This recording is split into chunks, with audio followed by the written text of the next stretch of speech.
আল্লাহ তাআলা বলেন, ও মূসা, তুমি আমার কাছে দোয়া করলে কবুল হবে না। এই যে 40,000-এর মজমা নিয়া দোয়া করতেছ, এর ভিতরে এমন এক বান্দা আমার আছে, আজকে 40 বছর ধইরা আমি মালিককে সে মালিক বইলাই মানতে রাজি না। 40 বছর আমি তারে রোদের তাপ দিলাম, চাঁদের আলো দিলাম, বাতাস দিলাম, অক্সিজেন দিলাম, তাকে আমি এত কিছু দিলাম, তারপরও আমার এই বান্দা কোনদিন আমি মালিককে মালিক বইলাম ডাকে না। এর জন্য আমি তোমাদেরকে বৃষ্টি দিব না। যদি বৃষ্টি পেতে চাও, এই 40 বছরের নাফরমানকে তুমি এই মজমা থেকে তুলে দাও। মূসা, তিনার একটা গুণ ছিল, তিনি ছিলেন শক্ত নবী, তিনি ছিলেন গরম মেজাজে, জালালি মেজাজের ছিল। যখন আল্লাহ বলে 40 বছরের নাফরমান, মেজাজটা বড় গরম হয়ে গেল। কারণ নবীদের ভিতরে, প্রতিটা নবীর অন্তরে আল্লাহ তাআলা পৃথিবীর সমস্ত মাখলুকাতের থেকে বেশি প্রেম আর ভালোবাসা মালিকের প্রতি আল্লাহ ঢেলে দিয়েছেন। প্রত্যেক নবী আল্লাহকে পৃথিবীর সমস্ত মাখলুকাতের থেকে বেশি ভালোবাসে। আপনার সন্তানকে যদি কেউ গালি দেয় আপনার শরীরে লাগে, আপনার আদরের বিবিকে যদি কেউ গালি দেয় আপনার শরীরে লাগে, তাহলে চিন্তা করেন যে বিবির থেকে, সন্তানের থেকে মালিক আল্লাহরে বেশি ভালোবাসে। 40 বছর মালিকের নিয়ামত খায়া মালিককে মালিক বইলা ডাকে না, তাহলে মালিকের আশেক যারা, তারা কিরকম মেজাজটা গরম হইতে পারে। তারা তখন মূসা কালিমুল্লাহ ডাক দিয়া গরম মেজাজে বলে দেয়, এই মজমায় 40 বছরের নাফরমান কে আছে? আল্লাহ বলেছে তুই উঠে যাইতে, না হইলে মালিক বৃষ্টি দিবে না। ভালোই ভালোই উঠে যা, না হয় তো মালিকের কাছ থেকে আমি নাম ঠিকানা জেনে তোকে গার ধরে বের করে দিব। 40 বছরের নাফরমান যখন এই কথা শুনলো, এখন তো সে কাঁদতেও পারে না, এখন তো সে কাঁদতেও পারে না। কানলে মানুষ করবে এই তো সেই লোক 40 বছরের নাফরমান, উঠে গেল বিপদ, বলবে 40 বছর। মনে মনে নিজের গুনাহগুলি স্মরণ করে করে, ইন্নাল আবদা ইযা ইউদারাফা, মানুষ যখন তার গুনাহগুলি স্মরণ করে করে, সুম্মা তাবাল্লাহু আলাই, যখন তওবা করে মালিক তার তওবা কবুল করে। গুনাহগুলির কথা স্মরণ কইরা মালিককে ডাক দেয়া বলে, ওগো আল্লাহ, আমি চোখের পানি চাইরা তোমার কাছে ক্ষমা চাইতে পারতেছি না, আবার এই মজমা থেকে উইটা চাইতে পারতেছি না। 40 বছর নাফরমানি করছি, একদিনের জন্য খাবার বন্ধ করো না। 40 বছর নাফরমানি করছি, একদিনের জন্য সূর্যের আলো বন্ধ করো নাই। 40 বছর নাফরমানি করছি, একদিনও তুমি আমার জন্য অক্সিজেন বন্ধ করো নাই। আজকে মালিক তোমার কাছে ক্ষমা চাই, তুমি আমার গুনাহগুলি মাফ কইরা দাও। মূসা কালিমুল্লাহ গরম বক্তব্য দিচ্ছে, হঠাৎ দেখে মাথার উপরে মেঘের ছায়া। জাগ দিয়া মালিককে বলো, আল্লাহ, এখনো তো 40 বছরের নাফরমান গেল না, তুমি দেখি বৃষ্টি দিয়া দিচ্ছ, মাথার উপরে কালো মেঘমালা দেখা যায়। আল্লাহ বলে, আমার বান্দা খাঁটি দিলে তওবা করছে, আর আমি মালিক রহমান রহিম, ইন্নাল্লাহা ইউহিব্বুত তাওয়াবিন, আমি মালিক তওবাকারীকে পছন্দ করি, তওবাকে পছন্দ করি, আর আমি আল্লাহ ক্ষমা করতে পছন্দ করি, তাই আমি মালিক তারে মাফ কইরা দিলাম। সিরলি আমরি ওয়াহলুল উকদাতাম মিন লিসানি ইয়াফকাহু কওলি। दुनिया में हो दुनिया की तलबगार नहीं हो, दुनिया में हो दुनिया की तलबगार नहीं हो, बाजार से गुजर हो खरीदार नहीं हो, बाजार से गुजर हो खरीदार नहीं हो। जागना है जाग ले अफलाकी साया तले, जागना है जाग ले अफलाकी साया तले, सोना पड़ेगा हाशर तो खाकी साया तले, सुना पड़ेगा हाशर तक खाकी साया तले। টান বিটিপাড়া সরকার বাড়ি জামে মসজিদে উদ্যোগে তৃতীয় বার্ষিক ওয়াজ ও দোয়া মাহফিলের সম্মানিত সদর সভাপতি জনাব মোহাম্মদ মাইনুদ্দিন সরকার সাহেব, সভাপতি অত্র মসজিদ পরিচালনা কমিটি, আজকের মাহফিলের সম্মানিত প্রধান মেহমান হাজারো আলেমের উস্তাদ, আমারও যিনি উস্তাদ হযরতুল আল্লাহ হযরত মাওলানা আল্লামা আশিকে মুস্তাফা সাহেব হাফিজাহুল্লাহ, শাইখুল হাদিস ও মুহতামিম জামিয়া আনোয়ারিয়া মাদ্রাসা বর্মি। আজকের মাহফিলে যিনি প্রধান আলোচক হিসাবে থাকবেন, সারা বাংলায় যিনি বয়ান করে থাকেন, হাফেজ কারি মাওলানা মুফতি এস.এম. আব্দুল হান্নান বেলালী সাহেব, এবং মাগরিবের পর থেকে যারা আলোচনা করেছেন আমাদের পার্শ্ববর্তী মসজিদের ইমাম সাহেব, আমার বন্ধু মানুষ, বড় ভাই মানুষ হযরত মাওলানা কবির হোসেন গাজীপুরি সাহেব, এবং আরো আলোচনা করেছেন আমার বন্ধুবর বড় ভাই মানুষ মুফতি কারি সাব্বির আহমদ বেলালী সাহেব, ইমাম ও খতিব কায়েতপাড়া ঈদগাহ জামে মসজিদ বর্মি। আমার সামনে যারা উপবিষ্ট আছেন, আমার বাবার বয়সী পিতৃ সমতুল্য মুরব্বী বাবাজিরা, আমার সমবয়স্ক যুবক ভাইরা, পর্দার আড়ালের মা ও বোনেরা, আমরা এমনই এক সময়ে এসে পৌঁছেছি যে সময়টা আমাদের জন্য নিরাপদ নয়, যে সময়ে মানুষ মারা গেলে মানুষ তাকায়া থাকে, দেখে, কিন্তু কেউ কারো কাছে আগায় আসে না। যেই সময় হত্যা হয়ে গেছে একবারে স্বাভাবিক একটা বিষয়, মশা মারলে যেরকম ভাবে এটা নিয়ে কেউ আফসোস করে না, মানুষ মারা গেলে কেউ আফসোস করে না। কিন্তু এমনই এক সময়ে যখন চতুর্দিকে ফিতনা ফাসাদ, চতুর্দিকে মানুষ কিভাবে অর্থের মালিক হবে, ক্ষমতার মালিক হবে, কিভাবে সে দুনিয়ার লাইনে তার নিজেকে বড় বানাবে, এই প্রতিযোগিতায় লিপ্ত, ঠিক তেমনি এক সময়ে মালিক আমাকে আপনাকে দুনিয়াতে নয়, আমাকে আপনাকে বানাতে চায় পরকালে দামি, পরকালে আমাকে আপনাকে মালিক দিতে চায় এক সম্মানের আসন, আমাকে আপনাকে মালিক পরকালে দিতে চায় এক সুউচ্চ প্রাসাদ, যার নাম জান্নাতুল ফেরদাউস। এই জান্নাতুল ফেরদাউসের মেহমান বানানোর জন্য মালিক লক্ষ লক্ষ নবী রাসূল দুনিয়াতে প্রেরণ করেছেন, যেন তার আদরের বান্দারা দুনিয়ার ভিতরে পথ হারারা পথ পায়া যেন মালিকের জান্নাতের মালিক হতে পারে। এই যে মালিক আমাদেরকে এরকম সুন্দর পরিবেশে আসার বসার তৌফিক দান করেছেন, এই কারণে মালিকের দরবারে শুকর আদায় করি, অন্তরের অন্তঃস্থল থেকে ভক্তি ভরে শ্রদ্ধা নিয়ে মালিকের শুকর আদায় করি, বলি আলহামদুলিল্লাহ। শুনলে আশ্চর্য হবে, আমাদের তো ঘর থেকে বের হলে এক রাস্তা থেকে আরেক রাস্তায় গেলে মোড়ে মোড়ে মসজিদ। গত 2-3 সপ্তাহ আগে আমাদের শ্রীপুর মার্কাজে গেলাম, আফ্রিকা থেকে একটা জামাত, চিল্লার জামাত আসলো, আইসা বলতেছে যে আমরা এমনই এক অঞ্চলে গিয়েছিলাম, আমাদেরকে মাত্র 12টা মসজিদের রূপ দেওয়া হয়েছে, যে এই মসজিদের পরে ওই মসজিদ, ওই মসজিদের পরে অমুক মসজিদ, এরকম 12টা মসজিদ দেওয়া হয়েছে। কিন্তু আমাদের এলাকায় যদি গুনতে যায় 1 কিলোর ভিতরে মসজিদ 12টা পাওয়া যাবে, পাওয়া যাবে না? কথা বললেন 1 কিলোর ভিতরে 12টা মসজিদ পাওয়া যাবে না? যদি কথা বলেন বুঝবো, বুঝতেছেন, নাহলে আমার আঙ্গুলে গুইনা গুইনা আবার দেখাই দেব 12 মসজিদ।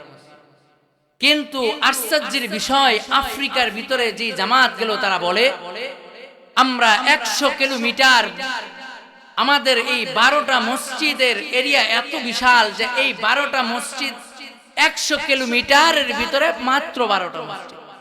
দূরত্ব হলো 100 কিলোমিটার, এই 100 কিলোমিটারের ভিতরে মাত্র 12টা মসজিদ। সেদিকের মানুষের 3 বেলা আমরা যে সকালবেলা নাস্তা খাই, বিকাল বেলা দুপুরে আমরা দুপুরের খাবার খাই, রাতের খাবার খাই, এরপরে আমরা পিঠা খাই, জালমুড়ি খাই, বিভিন্ন কিছু খাই, তাদের এরকম কোনো রুটিন করা নাই। খিদা লাগছে খাইছে, খিদা লাগে নাই খাবার খায়।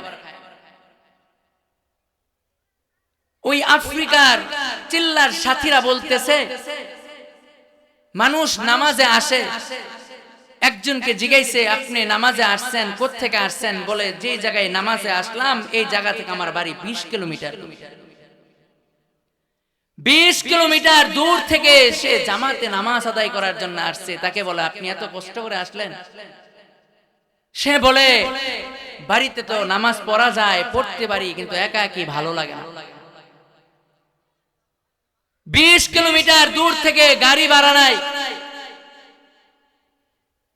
পায়ে হেঁটে হেঁটে ফজরের নামাজ বাইর থেকে পড়ে মসজিদের উদ্দেশ্যে রওনা দেয়। এসে জোহর পড়ে, আসর পড়ে, মাগরিব পড়ে, আবার সে 20 কিলো হেঁটে বাড়িতে চলে। সেই মানুষগুলো ইমানদার, সেই মানুষগুলিও মুসলমান, আমি আপনিও মুসলমান। তাদের জীবন ব্যবস্থা কত জীর্ণ শীর্ণ, কষ্টে ভরা, আর আমার আপনার জীবন ব্যবস্থা কত সুন্দর। সেই এলাকায়, আমাদের এলাকায় তাবলীগের লোক আসলে মুসলমানকে যদি বলে ভাই দোকানে বসে আছেন, মসজিদে একটা জামাত আসছে, আপনাকে দু চারটা কথা বলবে, একটু শুনেন, আমাদের ভিতরে বিরক্তি ভাব আসে। সেই আফ্রিকার জামাতের লোকেরা বলে আমাদেরকে যখন ওই এলাকার হিন্দুরাও দেখছে, তারা আমাদের সাথে গলা মিলায়, বুক মিলায়, এত আন্তরিকতা, তাদেরকেও আমরা ইমানের দাওয়াত দিয়েছি, তারা একদিনও বিরক্ত প্রকাশ করে না। তারা তো এই দাওয়াত পায় না। আর মালিক আমাকে আপনাকে কত সুন্দর এক জায়গায় নিয়ে আসছে, ঘরের পাশে মসজিদ, মসজিদে জুমায় বয়ান হচ্ছে, আবার বছরে একবার দূর থেকে বড় আলেম এনে, বুজুর্গ হযরতদেরকে এনে আমাদেরকে বুঝাতে চায় মাহফিল কমিটির লাভ কি, শুধু আমার আপনার কল্যাণ চাই। আল মুসলিম আখুল মুসলিম, এক মুসলমান আরেক মুসলমানের ভাই, আর ভাই চায় না তার আরেক ভাই জাহান্নামে চলে যাক, ভাই চায় না তার আরেক ভাই চিরস্থায়ী আল্লাহর গজবে ডুবে যাক। এই কারণে এত আয়োজন, এই আয়োজনের পিছনে আর কোনো উদ্দেশ্য নাই। কেউ টাকা দিবে না, কেউ তাদেরকে ক্রেশ দিয়ে পুরস্কৃত করবে না, তাদেরকে সরকার বাহাদুর হিন্দুদের মন্দিরগুলি পরিদর্শন করে তাদের পূজা মণ্ডপগুলি দেখে যেটা সুন্দর হয় ওইটার মাঝে তারা পুরস্কার বিতরণ করে। কিন্তু এই মাহফিলগুলির কমিটি যারা আছে, যারা এটা আয়োজন করেছে, তাদেরকে তো এরকম পুরস্কার দিবে না, অর্থ দিবে না। তারা কেন করলো? তারা চায় যেন আমরা দুনিয়াতে একসাথে থাকছি, একই বাজার থেকে খাইছি, একই মসজিদের, একই মহল্লার, পাড়ার মানুষ ছিলাম, এই কারণে যেন আমরা এই পাড়া মহল্লার মানুষগুলি নিয়ে আমরা আবার একসাথে জান্নাতে থাকতে পারি। আল্লাহর নবী বলেন কিয়ামতের মাঠে বিচার আচার শেষ হওয়ার পরে একদল জান্নাতে চলে যাবে। যাওয়ার পরে মানুষ, সেই এক এলাকা থেকে একজন মানুষ জান্নাতে গেছে, এখন তার মনটা খারাপ। আর জান্নাত এমন জায়গা, যে জায়গায় মন খারাপ হইলে মন খারাপ করে থাকা যাবে না, মন খারাপ করার জায়গা জান্নাত না। বলবে আল্লাহ তোমার কি হয়েছে, মন খারাপ কেন, এত নেয়ামত দিলাম তারপর তোমার মন খারাপ? বলে আল্লাহ আমার এলাকায় কিছু মানুষ আমার বন্ধু ছিল, যে বন্ধুদের জন্য আমার মন কাঁদে, যে বন্ধুদেরকে না দেখার কারণে এত আরাম আয়েশের ভিতরে থেকেও আমার মনে তৃপ্তি পায় না, আমার মনের ভিতরে হাহাকার করে আপন জনদের জন্য। এটা যখন বলবে তখন মালিক সাথে সাথে তার পাড়া প্রতিবেশী, তার বন্ধুদেরকে আল্লাহ তাআলা জাহান্নাম থেকে তুলে তার সাথে জান্নাতি করে দিয়ে তাকে খুশি বানায় দিবে। এটার নাম জান্নাত। আমরা চাই আপনি আমি সেই জান্নাতে যাই। আমি আপনি আর কোনো মাকসাদ না। এখানে জমায়েত হইলে কেউ টাকা দিবে, খাবার দিবে না। আমার জন্য, আপনার জন্য আল্লাহ খাবারের ব্যবস্থা জান্নাতে করে রেখেছে। এখন আমি আর আপনি তো পাপী, আমি আপনি তো গুনাহ করে ফেলেছি। দীর্ঘদিন ধরে আমি মসজিদ জানি না, দীর্ঘদিন ধরে আমি ভালো মানুষ চিনি না, কিভাবে যাব? এর জন্য এই মসজিদের ভিত্তিক এই মাহফিলের আয়োজন। যেমন অনেক সময় দেখবেন যে রাগ উঠছে, খাবার খাবো না, এখন একবার সাধছে, দুইবার সাধছে, তখন মনে মনে বলি আরেকবার সাধলে, আরেকবার বললে তেন আছে খাবার শুরু করতে পারি। দুইবার বলছে আর বলে না কে? পেটেও খিদা, রাগ করছে, খাবার খাইতে পারবো না, বলে না কে? তাইলে বললেই তো আমি বসতে পারি। ঠিক তেমনি ভাবে আমাদের সমাজের অনেক মুরব্বী বাবাজিরা আছে, দীর্ঘদিন মসজিদে যায় না, দীর্ঘদিন সে নামাজের সাথে সম্পৃক্ত না, কিভাবে যাবে? একটা উদ্দেশ্য তো লাগবে। একজন হাতে ধইরা তাবলীগওয়ালা বললে যে বাবা আসেন মসজিদে যাই, তাবলীগওয়ালা বলছে, সে মসজিদে ঢুকে গেছে, তার নামাজও পড়তে মনে চায়, হঠাৎ নিজে নিজে যায় নামাজ পড়লে কেমন দেখা যায়?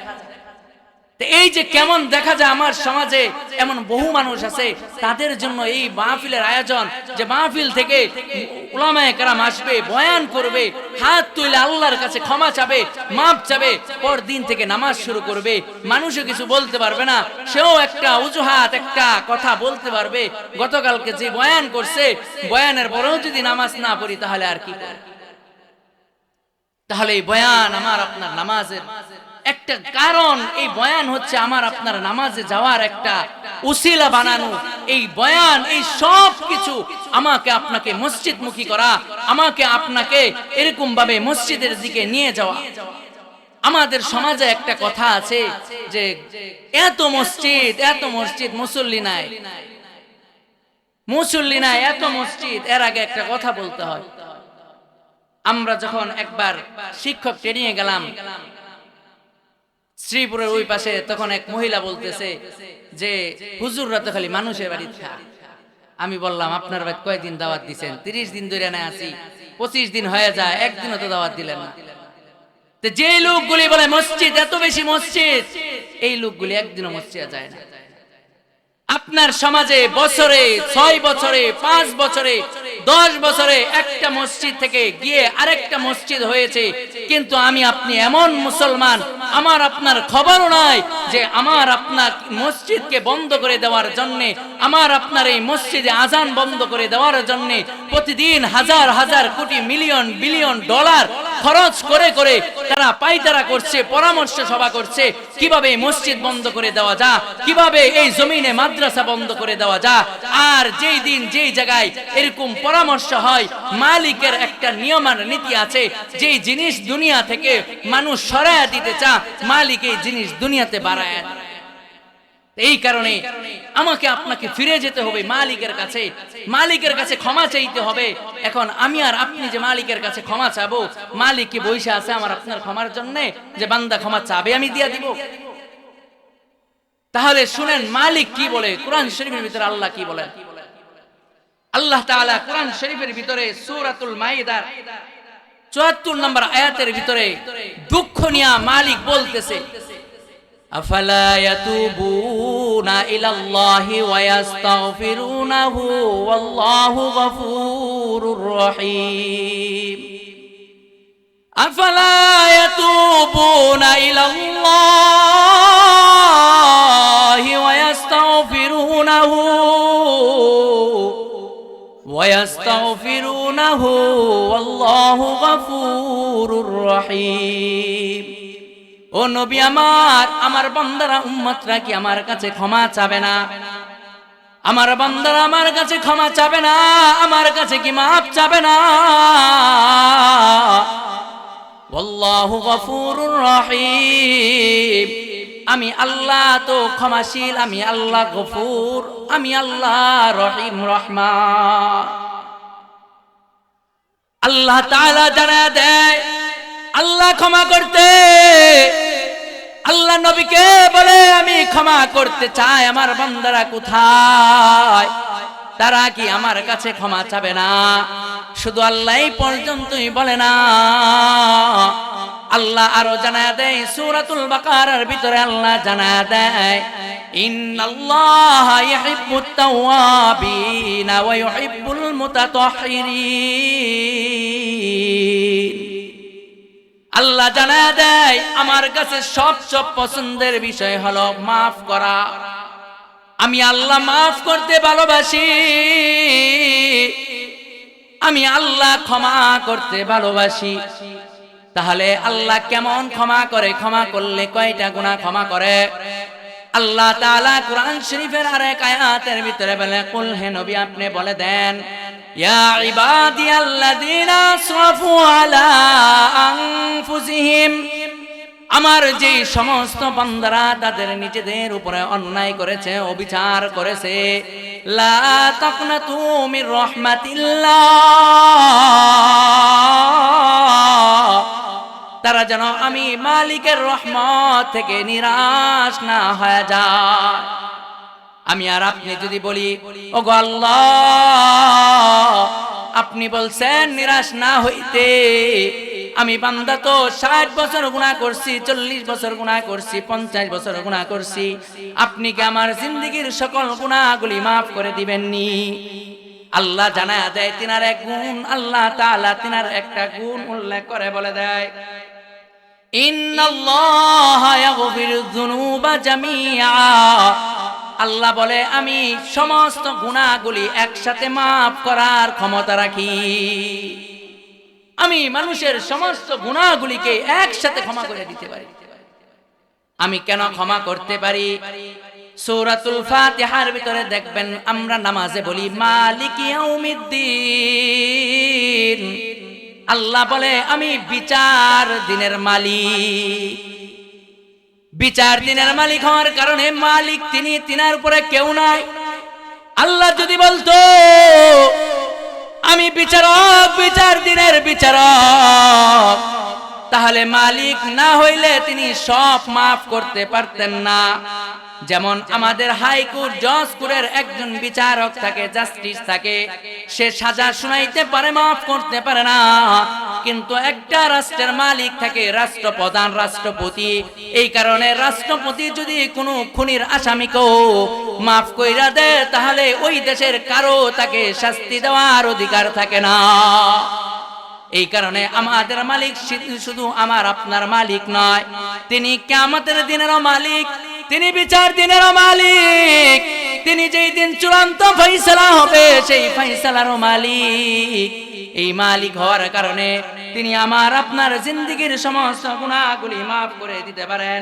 আর যেহেতু তিনি মাফ করে দিতে পারেন, এই কারণে আল্লাহ জানা দেয় ইন্নাহু হুয়াল গফুরুর রহিম।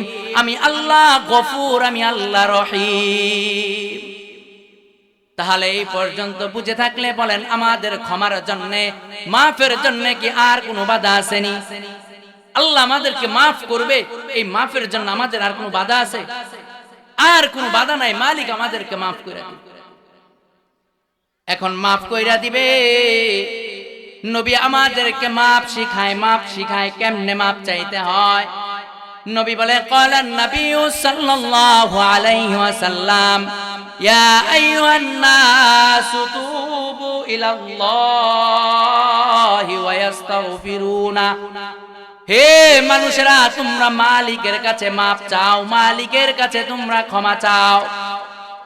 যদি বলি কেন ক্ষমা চাইবো, কেন মাফ চাইবো, নবী আমার জানা দেয় আনা খাতামুন নবিয়্যিন, আমি হলাম শেষ নবী, আমি হলাম সর্বশ্রেষ্ঠ নবী, সাইয়্যিদুল কাউনাইন, সাইয়্যিদুল আম্বিয়া ওয়াল মুরসালিন।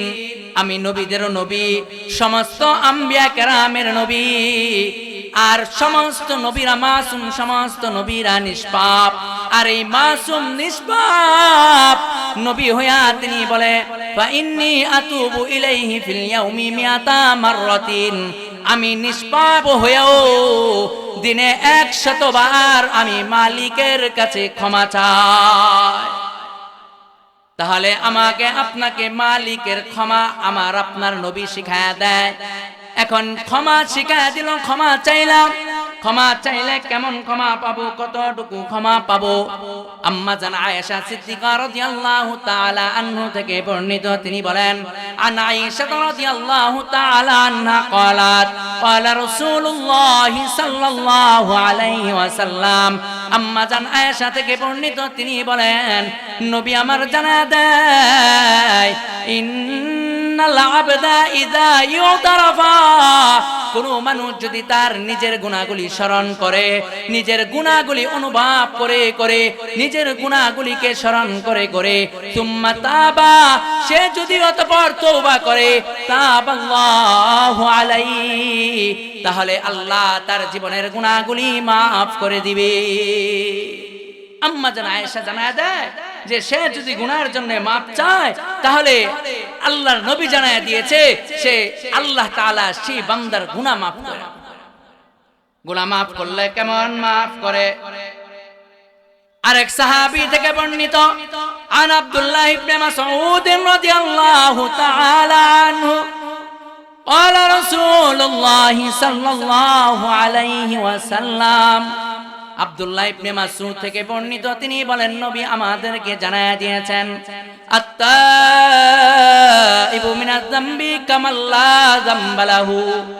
কোন মানুষ যদি আল্লাহর কাছে ক্ষমা চায় তাহলে আল্লাহ তার গুনাহগুলি এমন ভাবে ক্ষমা করে দেয় যেন সে জিন্দেগিতে কোনোদিনও মালিকের কাছে এমন ভাবে মালিক মাফ করে দেয় যে জিন্দেগিতে সে কোনোদিনও গুনাহ করে নাই, তার এমন ভাবে সমস্ত গুনাহগুলি মাফ করে দেয়। আল্লাহর নবী বলেন এমন ভাবে মাফ করে যে একটা মাসুম বাচ্চা আজকের নবজাতক শিশু মায়ের পেট থেকে এই মাত্র সে আসলো, তার যেমন কোনো গুনাহ নাই, কোন মানুষ যদি আল্লাহ তাআলার কাছে ক্ষমা চায় তাহলে আল্লাহ তাআলা তার সমস্ত গুনাহগুলি মাফ করে। তাহলে আল্লাহ তাআলা গুনাহগুলি মাফ করে। এই গুনাহগুলি কতক্ষণ পর্যন্ত মাফ করে? আমার আপনার গুনাহগুলি মালিক কতক্ষণ পর্যন্ত ক্ষমা করে দিবে?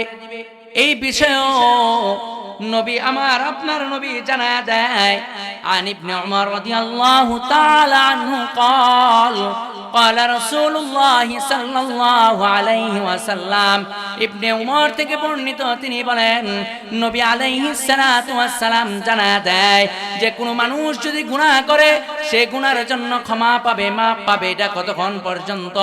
ইন্নাল্লাহা ইয়াকবালু তাওবাতাল আবদি, আল্লাহ তাআলা মানুষের গুনাহগুলি মাফ করেন, আল্লাহ তাআলা মানুষের তওবাগুলি কবুল করেন, গ্রহণ করেন। মা লাম ইগরগির, যতক্ষণ পর্যন্ত তার গড়গড়ানি না উঠে। আমাদের গ্রাম্য ভাষায় যেটাকে আমরা বলি মৃত্যুর জাকানদানি, গড়গড়ানি, মৃত্যুর আগ মুহূর্তে মৃত্যু সজ্জায় শহীদ হয়ে যায়, যে এখন তার দম নাকের আগায় চলে আসছে, এখন সে গংরানো শুরু করেছে। এই অবস্থা হওয়ার আগ পর্যন্ত মানুষ যদি তওবা করে আল্লাহ তার তওবা কবুল। এই যে আল্লাহ তাআলা তওবা কবুল করে। আবার আরেকটা বর্ণনা আছে এই তওবাটা আবার আরেকটা সীমা আল্লাহ দিয়ে দিয়েছেন যে যেই দিন পৃথিবী ধ্বংস হবে, যেই সূর্য আমরা পূর্ব আকাশে দেখি, এই সূর্য যেদিন পশ্চিম আকাশে উঠে যাবে ওই দিন গড়গড়ানি উঠা লাগবে না। সুস্থ সবল মানুষ থাকলেও সে যদি মাপ চায় ওই দিন মাপের দরজা বন্ধ হয়ে যাবে, ওই দিন আর আল্লাহ মাফ করবেন। আল্লাহ তাআলার কাছে প্রিয় কারা? আল্লাহ তাআলার নবী এটাও জানা দেয় মাফ করলে, মাফ চাইলে মালিক কেমন খুশি হয়। عن أنس رضي الله تعالى عنه قال قال رسول الله صلى الله عليه وسلم كل بني آدم خطاؤون। আল্লাহর নবী বলে প্রতিটা মানুষ গুনাহগার, প্রতিটা মানুষ গুনাহগার।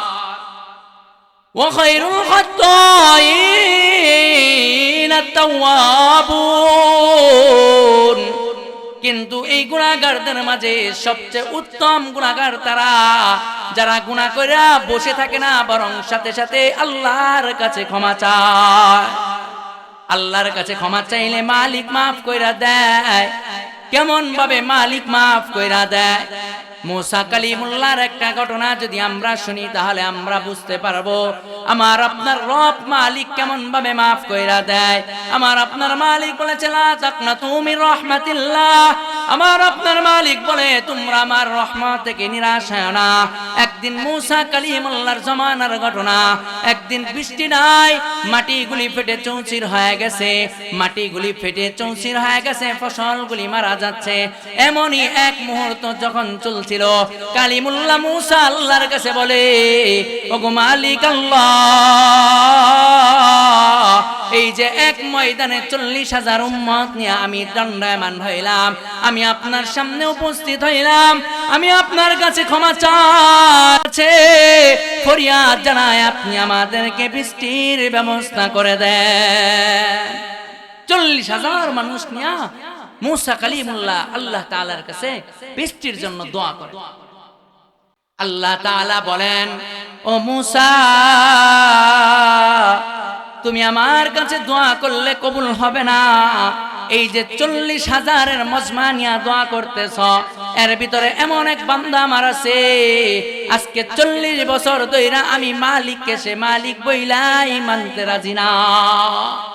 40 বছর আমি তারে রোদের তাপ দিলাম, চাঁদের আলো দিলাম, বাতাস দিলাম, অক্সিজেন দিলাম, তাকে আমি এত কিছু দিলাম, তারপরও আমার এই বান্দা কোনদিন আমি মালিককে মালিক বইলাম ডাকে না।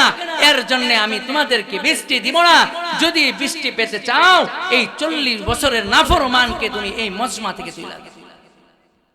মুসা তিনার একটা গুণ ছিল, তিনি ছিলেন শক্ত নবী, তিনি ছিলেন গরম মেজাজের, জালালি মেজাজের ছিল। যখন আল্লাহ বলে 40 বছরের নাফরমান, মেজাজটা বড় গরম হয়ে গেল। কারণ নবীদের ভিতরে প্রতিটা নবীর অন্তরে আল্লাহ তাআলা পৃথিবীর সমস্ত মাখলুকাতের থেকে বেশি প্রেম আর ভালোবাসা মালিকের প্রতি আল্লাহ ঢেলে দিয়েছেন। প্রত্যেক নবী আল্লাহকে পৃথিবীর সমস্ত মাখলুকাতের থেকে বেশি ভালোবাসে।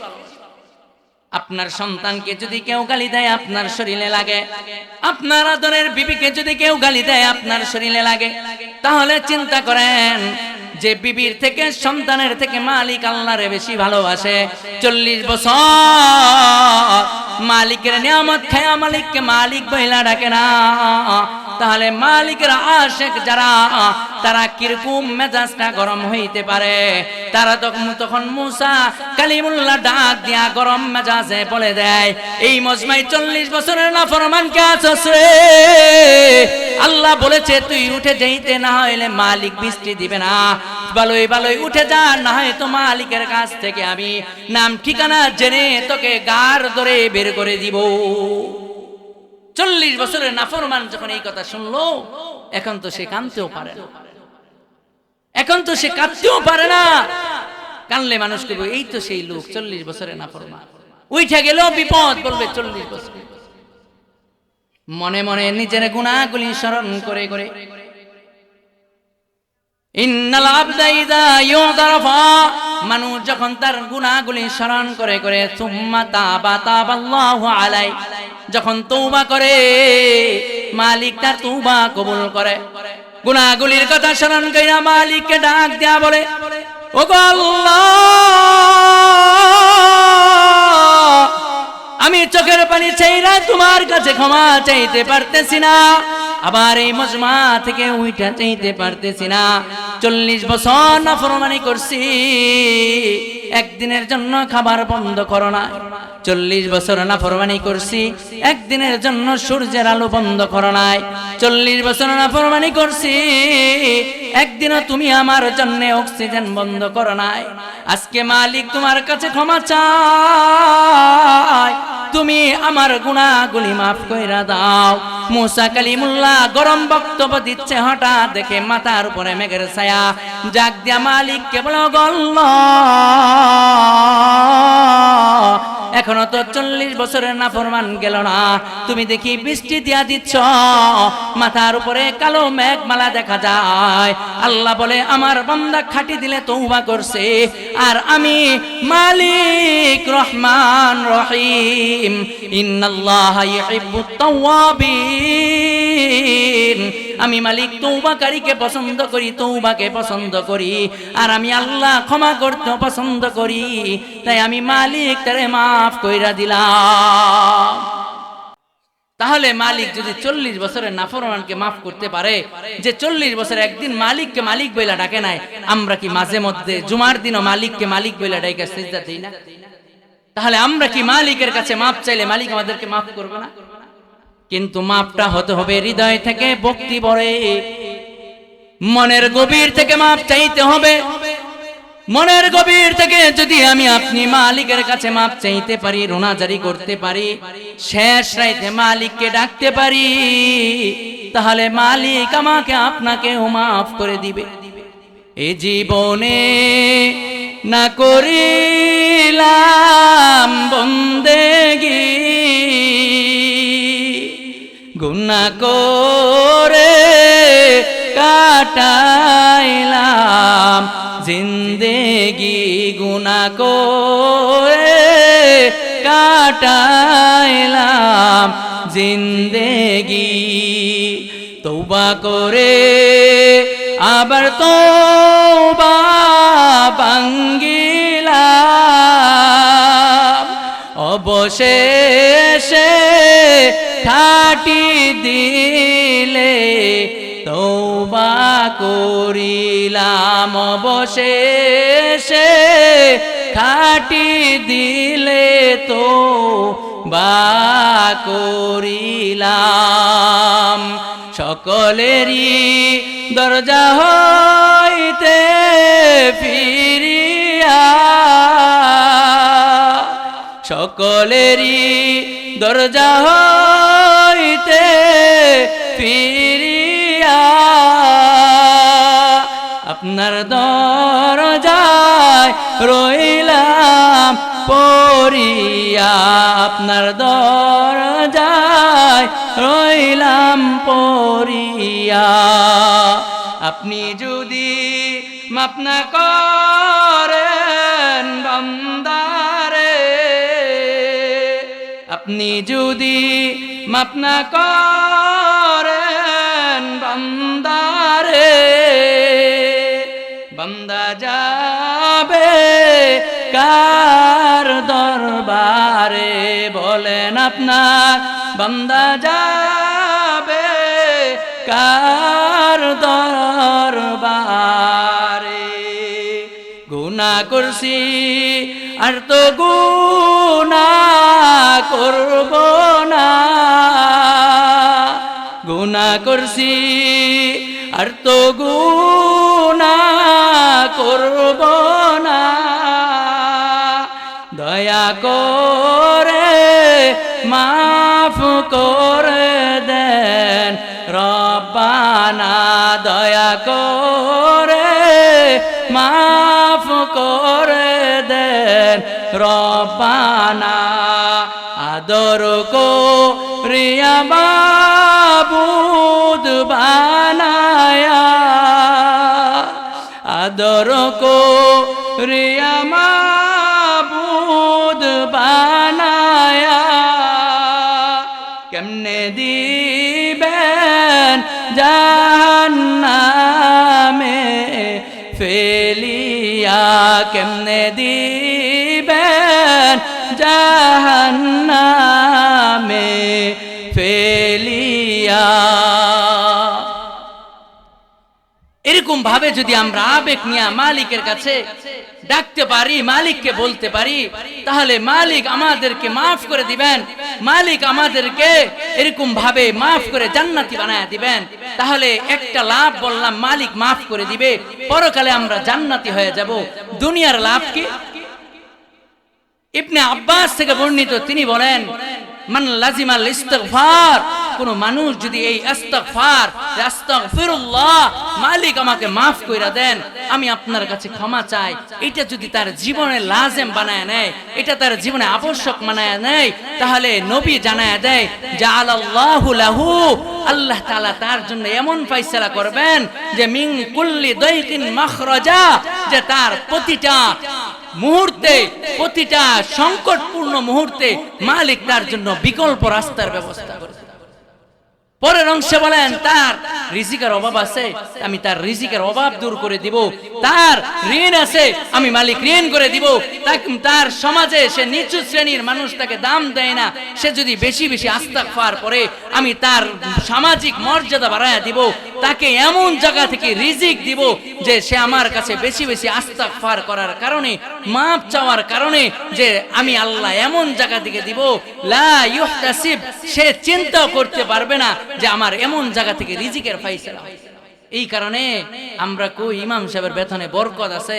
আসলে ইমাম সাহেবের বেতনে বরকত তো আছেই, তারা সব সময় প্রতি নামাজের পর ইস্তিগফার পড়ে, সকালে ইস্তিগফার পড়ে, বিকালে ইস্তিগফার পড়ে, পড়ার কারণে মালিক তাদেরকে প্রতিটা সংকটের মুহূর্তে এমন বিকল্প রাস্তা খুলে দেয়, যে এমন রাস্তা খুলে দেয় যে রাস্তার কোনো সীমা নাই, যে রাস্তার কোনো অভাব নাই। আমার জীবনের একটা কথা, এটা বলে শেষ করছি, আমার বাস্তব জীবনের একটা কথা।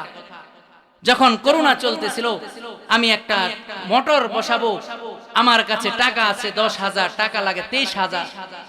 আমি আমার উস্তাদকে বললাম, আমার মুরব্বী যিনি, যে হুজুর আমি কি করব, বলে বেশি বেশি আস্তাগফার পড়তেছি।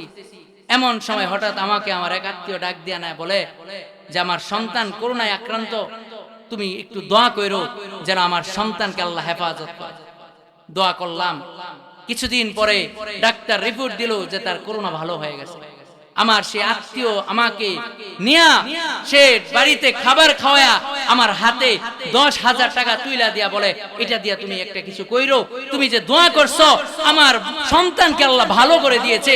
যে করোনা মানুষের হাজারো মায়ের বুক খালি করেছে, কুল খালি করেছে, হাজারো নারীকে বিধবা করেছে, হাজারো পুরুষকে বউ হারা করেছে, হাজারো বাবাকে সন্তান হারা করেছে, এমন মরণ বেদি থেকে আল্লাহ আমার সন্তানকে ফিরিয়ে দিয়েছে, আমাকে 10,000 টাকা দিয়ে দিছে।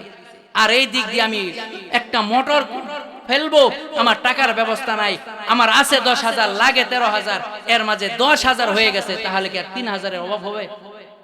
10,000 হয়ে গেছে। এই কারণে বাবাজি, আমরা সমাজের যারা আছি সবাই আমার আপনজন, এই কারণে বলি হাঁটতে চলতে ওযু লাগে না, কিছু লাগে না, আস্তাগফার আস্তাগফিরুল্লাহ আস্তাগফিরুল্লাহ আস্তাগফিরুল্লাহ পড়তে থাকেন, দেখবেন মালিক আপনার রিজিকের দ্বার খুলে দিবে, আপনার ঋণ পরিশোধ করার ব্যবস্থা করে দিবে। মালিক চতুর্দিক থেকে ইজ্জত সম্মান যা কিছু লাগে দুনিয়ার ভিতরে আপনাকে আল্লাহ ছোট একটা জান্নাত বানায় দিবে আপনার জীবনে। এই কারণে আমাদের সকলকে আল্লাহ বেশি থেকে বেশি ইস্তিগফারের উপরে আমল করার তৌফিক দান করুক। ওয়া মা আলাইনা ইল্লাল বালাগ। আসসালামু আলাইকুম ওয়া রাহমাতুল্লাহ।